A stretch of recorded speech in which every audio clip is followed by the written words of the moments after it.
बात को मैं आपके बीच में रखने के लिए आया हूं। आप जो देखे कि 9 अक्टूबर को हमारी त्रिपक्षीय बैठक हुई, उसमें भारत के यशस्वी सांसद और आपके बगल के यहीं के बस्ती के विकास पुरुष श्री जगदम्बिका पाल जी के अध्यक्षतान हुआ और अपने पोर्टल पर लिखा कि रेलवे माल गोदाम के श्रमिकों के लिए वेतनमान, उसकी सामाजिक की सुरक्षा, उनके लिए पेंशन की सुरक्षा, उनके रेलवे पास की सुविधा, ये सारा इंप्लीमेंट होने का काम हुआ है और जल्द से जल्द मजदूरों को प्राप्त होगा। और वो उन्होंने ऐसे नहीं कहा, ये भारत सरकार का पत्र है, इसमें 1.5 महीना तक श्रम मंत्रालय, रेल मंत्रालय के विभिन्न अधिकारियों के साथ लगातार बैठक होकर करके ये पास होने का काम हुआ है, जिसमें एक मिनट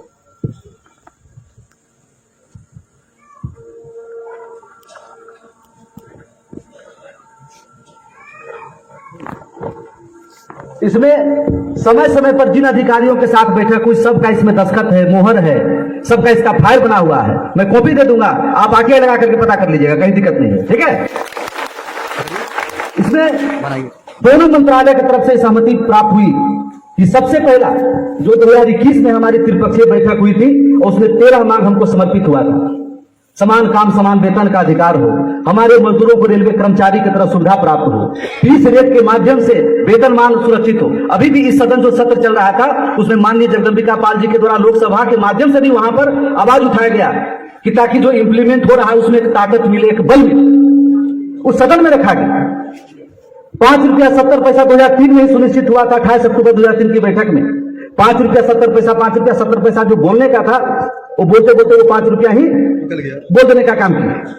और वहीं पर उसी सदन में माननीय श्रम मंत्री मनसुख मांडविया जी उपस्थित थे। जब वो अपना स्पीच खत्म करके लोकसभा सदन के बाहर गलियारा में निकले, बड़ा हंसी मजाक का माहौल हुआ वहां पर कि आपने तो 5 रुपया का मैं आज ही सैंक्शन करता हूं। उन्होंने कहा बोलने में मिस्टेक हुआ क्योंकि 15 रुपया प्रस्तावित।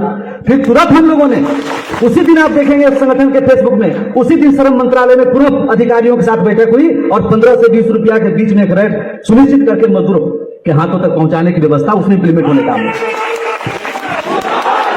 दूसरा इसमें है कि फैसिलिटी लाइक कूली, हम चाहते हैं कि रेलवे माल गोदाम में जो मजदूर काम करता है, क्योंकि हमारे बाप दादाओं ने 160 साल से रेलवे माल में ढुलाई करते करते अपना खून पसीना दिया, तब जाकर के आज भारतीय रेल जो है विश्व का दूसरा सबसे बड़ा रेलवे है।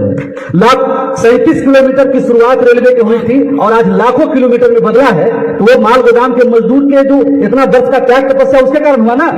अगर सरकार को 1 रुपया में 70 पैसे सिर्फ माल भाड़े से माल गोदाम से आ रही है, तो हम ही लोग के पूर्वजों का खून पसीना लग करके रेल आज तक बढ़ा। इसलिए हम लोगों ने उसमें मांग रखा कि जिस तरह कूली भाई जो हमारा है, जिसमें कभी कोई वैकेंसी नहीं होता है, एक कूली भाई काम करते करते अगर मन हो तो अपने परिवार किसी को देता है, उसमें कोई वैकेंसी। उसी तरह माल गोदाम के लोग जो हमारा आंदोलन में लड़ाई लड़ते, जिसका उम्र 55 साल हो गया, देखिए बुढ़ा गया आदमी, अब इसका बेटा का काम करने का समय आया है तो 5 साल में रिटायर कर जाएगा भाई, तो उसके जगह उसके बच्चों को मिले।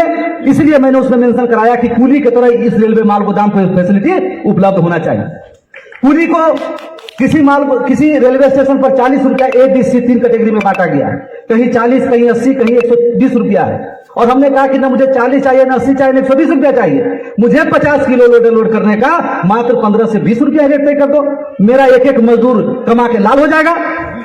एक मजदूर हमारा यहाँ पर उपस्थित है, बस्ती के, गोरखपुर, देवरिया, तमाम जगह के, पूछिए आज वो कम से कम एक दिन में 400-500 बोरा लोड अनलोड करता है। आज उतना दिन रात 24 घंटा कड़कड़ाती ठंड हो, चिलचिलाती धूप या मूसलाधार बारिश हो, उसमें रात दिन जो वो खटता है तब उसको जाके 2 रुपया, 1 रुपया, 1.5 रुपया मिलता है। आज उसको 15 रुपया उसके खाते में पहुंचने का काम होगा तो एक दिन में 400 बोरा लोड करेगा तो 100,000 के रोज कमाएगा जी। और महीना में 20 दिन चलेगा तो 1,20,000 उसके घर में आएगा ना, जैसे FCI के मजदूरों का रहा है।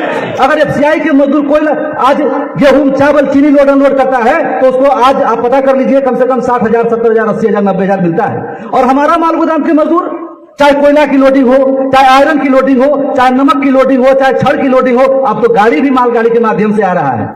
ये दुनिया के तमाम अपने कंधों पर लाखों टन माल उठाता है, तो क्या उसको 1 रुपया 2 रुपया मिलना है? उसको भी वही अधिकार मिलना चाहिए। जब सरकार ने कानून में घोषणा कर दिया पिछले सत्र में कि समान काम समान वेतन, इक्वल वेज और इक्वल पे, तो भारतीय रेलवे माल गोदाम के जो मजदूर है उसको भी FCI, कोयला खदान और गैंगमैन के जैसा ही मजदूरी दर उसको सुनिश्चित होना चाहिए। ये तय किया हमने, क्या गलती किया हमने? तीसरा है कि हमारे मजदूर को काम करते हुए दुर्घटना हो जाता है, कहीं पर पैर टूट जाता है, माथा फट जाता है, हमेशा दुर्घटनाओं से भरा हुआ काम है। इसको 5 लाख नहीं, इसको अनलिमिटेड चाहे 1 करोड़ रुपया हमारे मजदूर को ब्रेन हेमरेज में लग जाए, वो सारी फैसिलिटी रेल के द्वारा प्राप्त हो सके, मेडिकल फैसिलिटी मिले। और मैं धन्यवाद करना चाहता हूं इस देश के श्रम मंत्री महोदय का। उन्होंने कहा सिर्फ रेलवे नहीं, श्रम मंत्रालय के जो हमने बेहतरीन ईएसआईसी हॉस्पिटल बनाया है, रेलवे माल गोदाम के मजदूरों को रेल के साथ श्रम मंत्रालय की ईएसआईसी हॉस्पिटल में भी बेहतर से बेहतर उसको मेडिकल फैसिलिटी मिलने का काम होगा। और सबसे बड़ी बात 5वां नंबर 6ठा नंबर में जो इसमें है ऑथराइजेशन एंड आइडेंटिफिकेशन, जो माल गोदाम मजदूर का जिसके पास संगठन का क्यूआर